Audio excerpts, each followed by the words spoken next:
I just was instantly captured by the sensory aspects of the game, the way the tiles look, the way they feel, they're cool and smooth and heavy. There's nothing like the sound of mahjong tiles as you mix or wash them.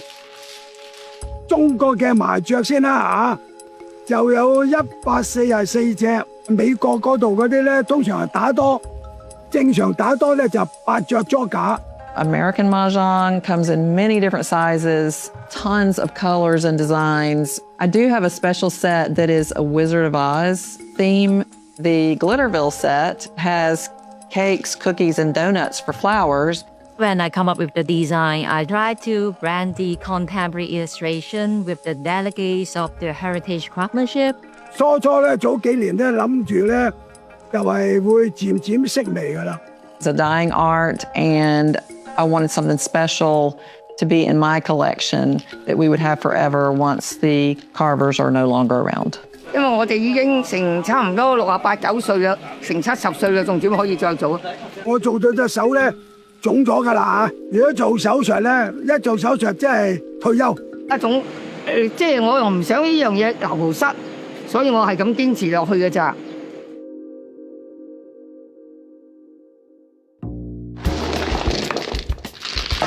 Mahjong is a game that is played with tiles that is similar to the game of Rummy, where you choose random tiles and try to complete a winning hand. There are 3 suits that you play with. The dots, that are typically round and look like a dot, the cracks, which stands for Chinese characters, and the bams, which are usually green and stands for bamboo. There are also some other tiles that help you build your hand. They would be the winds, the flowers, and the dragons. In American Mahjong, we also use jokers, so I asked them specifically to make jokers for my Hong Kong set. I really love the one dot or one circle because there is so much variation that's possible within this sphere of design. The one bam, also known as the bird bam. 即係 spell 嗰個一索，嗰個比較動感啲，我就自己挑呢隻。Character from 1-1 because you can really find the calligraphy inside, the depth of the stroke. 發財，因為我哋係中國人，中國人個個都中意快嘅。我自己係最中意9萬或者1萬。Mahjong was first created in the area around Shanghai in the Yangtze River Delta in the mid to late 1800s. Really from the get-go, the game was marketed to an American public as an ancient royal game of the Chinese court. In the 1920s boom, thousands and thousands of sets were made by hand. In that process, they also increasingly standardized the designs. But higher end sets, which were made by very, very skilled craftsmen, were carved with often just like a hair's breadth, really delicate scenes. But once they really start being made exclusively by machine and no longer by hand, that standardization process really takes off. 我叫做何秀薇，我1970年喺度學師，13歲做到而家。我哋呢度叫做金髮麻雀。我爸爸1962年帶住4個仔女2公婆，一家6口就喺度生活。我2個細佬佢又唔願做，即係將佢冇咗啦，失傳我又唔想，咁維係下學下啦。我個名叫張順景，我而家嘅年齡咧因為73歲㗎啦，做咗60幾年㗎啦。我老豆又係挑麻雀嘅，咁我睇得佢多，咁俾把刀你愛嚟玩咯，一玩下咁做。我哋初學師嗰陣時，佢全部都係有板嘅，我哋跟住個板做嘅。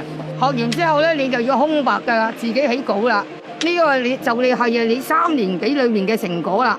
所以挑麻雀工具咧就唔會太多，一把刀，同埋嗰啲一個索刮，我哋叫索刮啦，我哋刮索紙嘅，一個木鑽我哋鑽銅紙，挑咗之後起咗貨，完成咗製品，咁跟住上顏色咯，上完顏色，等佢啲顏油乾咗之後咧，咁咪攞把鏟漆嘅刀，咪鏟咗面頭嗰陣。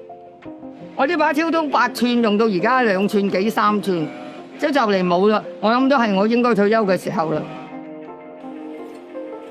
後生就一日可以挑到1副，20零30零還可以，40零50零開始退步。而家我手挑麻雀10日8日咧1副，我而家賣咧手挑嘅就係8000蚊，又買咗。而家咧就多咗外國客嚟幫襯買手挑，好多嘅美國客嚟買。Newly produced hand-carved tiles are really rare and precious these days. Machine-made tiles often do a great job of mimicking some of the designs, but having that kind of signature detail or style that's really communicated only by hand is just inimitable. The Hong Kong tiles, you can tell by touching and feeling that they are an individual work of art. And the tiles that are produced by the American companies are mass-made, and they look like they came out of a machine. They're very different from American mahjong. They're chunky and big, and they're not elaborately decorated. You don't use the racks that we use in American mahjong, and you just set them on the table. But I like that they're different and unique, and most people don't have them. I took my first lesson in August or September of 2025. I kept seeing things online about this game, but I knew nothing about it. So I began researching mahjong, and I discovered that many tiles were originally made in Hong Kong. And so I decided to go on this goose chase of getting myself a set from Hong Kong, hand-carved. Somehow, after all my digging, I found a lady on Instagram, and she visited this particular artist, the last female artisan in Hong Kong. After many messages, emails, back and forth, I was sending money to Hong Kong to buy these tiles. I really hope that hand carving tiles continues to exist in an art form. I do think that, particularly thanks to a resurgence of interest in mahjong that's happening globally right now, there is enough of a market that will continue to support artisans who want to continue this craft. My favorite parts about playing are the really cute tiles, the setup of the game. American mahjong, it's not just about playing the game, it's about all the aesthetics that go along with it. A mahjong tablescape typically involves your mat, your racks, coasters, dice dishes. There's a whole world out there of people wanting to get their tablescape perfected. And so they go to each other in the group and say, I have this set of tiles, what mat and racks would you suggest? Or I bought these racks today, what tiles would go with that? What's happening right now is quite new in that some American mahjong companies that are based, the designers are based in the United States, but they're generally being made in China. They might be playing with references to American mahjong culture and slang that another person who plays a different kind of mahjong wouldn't be familiar with. I'm not a mahjong purist. I started this thing just 6-8 months ago. So I love all the new designs, but I can understand people who have been playing for 50 years, or maybe their grandmother played. It's probably a little odd to see things that aren't the traditional faces on the tiles. We are reaching a point where it's a fair question to ask if a game is played with unrecognizable equipment. Is it actually the same game still, or has it changed to the point of becoming something else? I would be sad if American mahjong really became fully divorced from a global context of mahjong, because I think that ability to connect across difference is quite powerful and something we really need.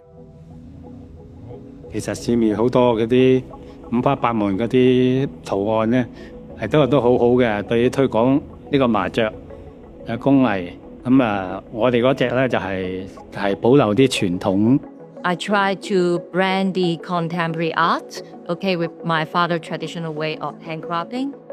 我係由13歲已經開始挑麻雀，由70年代我就接管咗我父親嘅工廠，非常之興旺。咁啊，至到2000年以後，咁我哋嘅個行業就都係好淡咗嗰陣時。咁啊，我哋2009年就結束咗間廠。咁啊，2017年阿 Karen 要求我出翻嚟，佢想做嗰啲生命同埋傳承文化嘅傳統嘅責任。Mahjong is really very important for my family. I witnessed the up and down, the disappearing of such kind of traditional game among people during the 2000s. So I built up Karen Aruba Arts because I keep thinking, can I do something related to the art or craft that can be kept for the long term? I think for Karen Aruba Arts, we want to focus on some unique handcrafting work. So I try to use the illustration, laser engraved, but then my father still handcrafting on some traditional mahjong patterns. When I come up with the design, I try to keep some traditional cultural elements. For example, I will try to study the background, the history, to understand why people design in this way. One of the mission of Karen Aruba Arts is to keep on training people, but because my father closed the factory, they even lost all the mahjong tools. I realized that if we want to teach people handcrafting, they do not have enough tools. Luckily, my husband's brother, he's also one of the wood craftsmen. He helped me to recreate few sets. And then we found a factory in Malaysia. He can recreate the scissors for us. So right now we have around 8 to 5 full set of mahjong making tools. I admit that it's quite difficult to pass the professional skills to the next generation because they really need to devote a lot of time in practicing. But I do see that my role helped to build up the gap between the next generation and my father, the traditional elderly's craftsmanship. If we keep on doing something, I still trust that we can keep on moving on passing such kind of skills.